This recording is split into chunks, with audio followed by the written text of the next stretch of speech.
ఓం శ్రీ మహాగణాధిపతి నమః. శ్రీ గురుభ్యో నమః. శ్రీమాత్రే నమః. శ్రీ శని అష్టోత్తర శతనామ స్తోత్రం. నవగ్రహాలలో ఒకరైన శ్రీ శనిదేవుని గురించి అందరికీ తెలుసు. ప్రతి శనివారం మనకు శని దోషాలు ఉన్నా లేకపోయినా శ్రీ శనిదేవునికి నమస్కరించుకోవాలి. శ్రీ శని స్తోత్రాలను శ్రద్ధాభక్తులతో పఠించిన లేదా విన్నా అర్ధాష్టమ శని దోషాలు కూడా నివారించబడతాయి.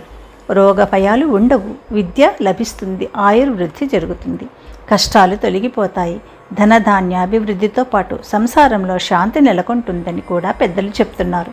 శుభమస్తు. మీరు మొదటిసారిగా నా ఛానల్ చూస్తున్నట్టయితే మీరు సబ్స్క్రైబ్ చేసుకుని అందరికీ షేర్ చేసి సహకరించండి.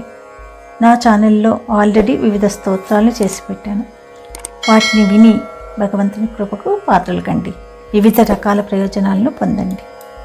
Thank you. శ్రీ శని అష్టోత్తర శతనామ స్తోత్రం. శనైశ్చరాయ శాంతాయ సర్వాభీష్టప్రదాయినే శరణ్యాయ వరేణ్యాయ సర్వేశాయ నమో నమః. సౌమ్యాయ సురవంద్యాయ సురలోకవిహారిణే సుఖాసనోపవిష్టాయ సుందరాయ నమో నమః. ఘనాయ ఘనరూపాయ ఘనాభరణధారిణే ఘనసార విలేపాయ ఖద్యోతాయ నమో నమః. మందాయ మందచేష్టాయ మహనీయ గుణాత్మనే మత్యపావన పాదాయ మహేశాయ నమో నమః. ఛాయాపుత్రాయ సర్వాయ శరతూణీరధారిణే చరస్థిరస్వభావాయ చంచలాయ నమో నమః.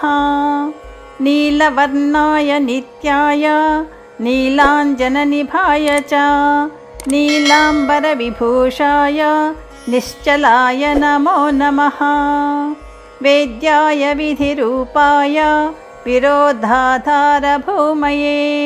భేదాస్పదస్వభావాయ వజ్రదేహాయ తే నమః. వైరాగ్యదాయ వీరాయ వీతరోగభయాయ చ విపత్పరంపరేశాయ విశ్వవంద్యాయ తే నమః. గృధ్నవాహాయ గూఢాయ కూర్మాంగాయ కురూపిణే కుత్సితాయ గుణాఢ్యాయ గోచరాయ నమో నమః. అవిద్యామూలనాశాయ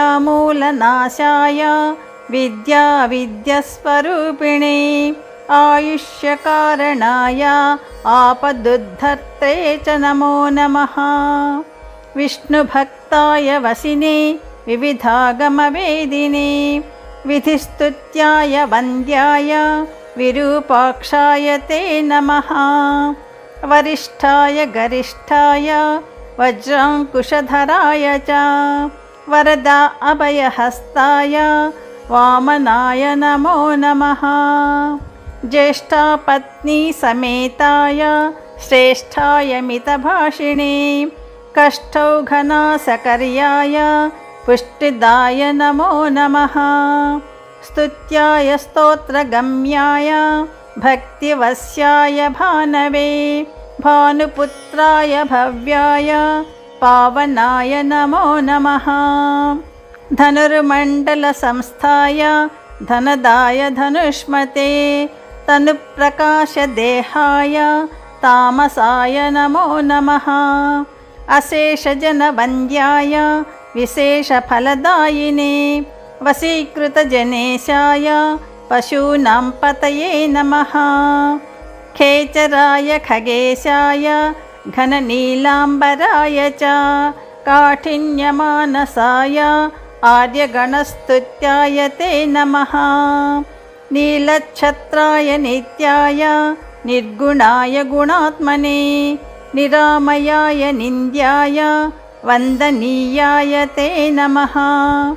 ధీరాయ దివ్యదేహాయ దీనార్తిహరణాయ చ దైన్యనాశకరాయ ఆర్యజనగణ్యాయ తే నమః. క్రూరాయ క్రూరచేష్టాయ కామక్రోధకరాయ చ కళత్రపుత్రశత్రుత్వ కారణాయ నమో నమః. परिपोषितभक्ताय परभीतिहराय च भक्तसङ्गमनो अभीष्टफलदाय नमो नमः। इत्थं शनैश्चरायेदं नाम्नामष्टोत्तरं शतं प्रत्यहं प्रजपन्मर्त्यो दीर्घमायुरवाप्नुयात् इति श्री शनि अष्टोत्तरशतनामस्तोत्रम्। सर्वं श्रीकृष्णार्पणमस्तु।